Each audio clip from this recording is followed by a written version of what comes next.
Ya, pemirsa, kasus korupsi di Indonesia ini menjadi PR yang masih harus kita selesaikan bersama. Dan kemudian untuk itu tadi malam KPK ini juga menggelar sebuah forum bernama Paku Integritas yang menghadirkan capres, cawapres begitu dari 01, 02, 03 dan menyampaikan gagasan mereka.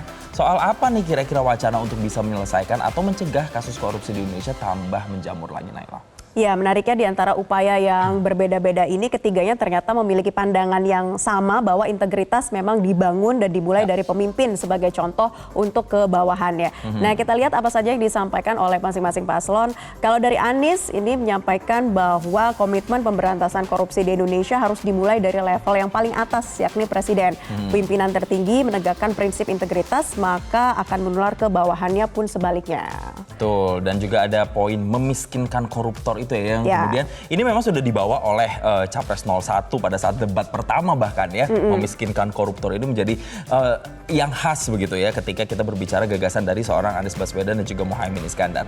Tidak hanya 01, tapi kalau kita lihat 02 juga punya gagasan yang berbeda dari 01, yaitu kalau 02 ini lebih menekankan pada meningkatkan kesejahteraan dari para pejabat yang memang berkecimpung dalam sektor keuangan yang mengelola dana besar. Jadi kesejahteraannya harus ditingkatkan. Jadi lebih ke sektor kesejahteraannya. Ada juga yang disampaikan terkait pejabat yang tidak jujur melaporkan LHKPN gitu akan dijatuhi sanksi dan meminta semua pejabat harus transparan gitu kata 02, dan juga menyoroti kualitas hidup para pejabat negara dan ASN sebagai kelompok rentan korupsi, maka katanya harus dinaikkan kesejahteraannya begitu supaya tidak terdorong untuk melakukan tindakan korupsi. Beda lagi dengan yang 03. 03 itu menyampaikan yang saya ingat adalah soal digitalisasi ya, digitalisasi sistem keuangan begitu yang kemudian menjadi poin penting, apakah kemudian bisa transparan atau tidak sistem keuangan di sejumlah lembaga begitu ya. Ini juga harus kemudian menjadi salah satu titik yang paling disoroti. Tapi yang menarik ini, Naila, sebenarnya dari ketiga paslon ini ada satu hal kesamaan yang mereka usung, yaitu adalah soal penguatan LHKPN. Betul. Dan bahkan tadi pagi saya juga mewawancari sama peneliti ICW Agus Sunaryoto yang menyatakan bahwa sebenarnya kalau bisa mungkin pelaporan LHKPN bisa digabung dengan pelaporan pajak, jadi nggak terpisah-pisah. Jadi dia lebih memudahkan para pelaku pajak untuk bisa dan para pejabat khususnya untuk bisa melaporkan LHKPN. Ya, itu juga yang disampaikan oleh Ketua Sementara KPK Nawawi Pamulango di hadapan ketiga capres-cawapres yang hadir, meminta. Ini kan sudah disampaikan ya semua gagasan tentang korupsi begitu, memberantas korupsi di Indonesia sampai ke akar-akarnya.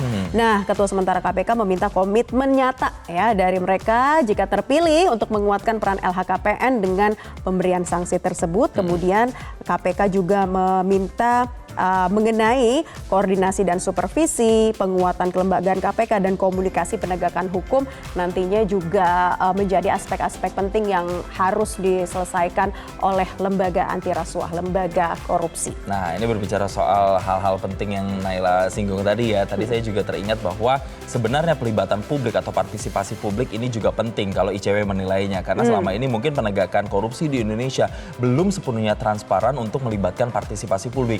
Tadi pagi saya tanya apa sebenarnya hal yang paling urgent untuk bisa PR korupsi ini bisa segera diselesaikan? Ya, salah satunya adalah melibatkan partisipasi publik karena masih minim nih, Naila. Itu dia salah satu poin pentingnya. Nah, ngomong-ngomong soal partisipasi publik, nah kita pengen lihat ya komentar warganet dari media sosial Facebook. Partisipasi Anda terhadap trending topik ini seperti apa? Dari Nur Hadi XXX, mantap KPK RI katanya. Ada juga dari Telaga Jaya sekian, semoga semua bekerja dengan baik.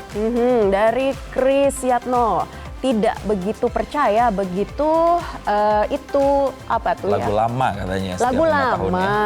Setiap 5 tahun sekali menjelang pemilu ketika sudah jadi hilang menguap. Oke, ada skeptis tertentu ya. Kemudian ada Walden sekian, tidak ada manfaatnya dan kurang menarik. Sebenarnya KPK itu yang diundang untuk kasih pengertian agar betul-betul bekerja independen. Oke, satu lagi deh dari Patrick, semangat demi Indonesia yang maju. Nah, tetaplah bersama kami. Newsline masih akan kembali untuk Anda sesaat lagi.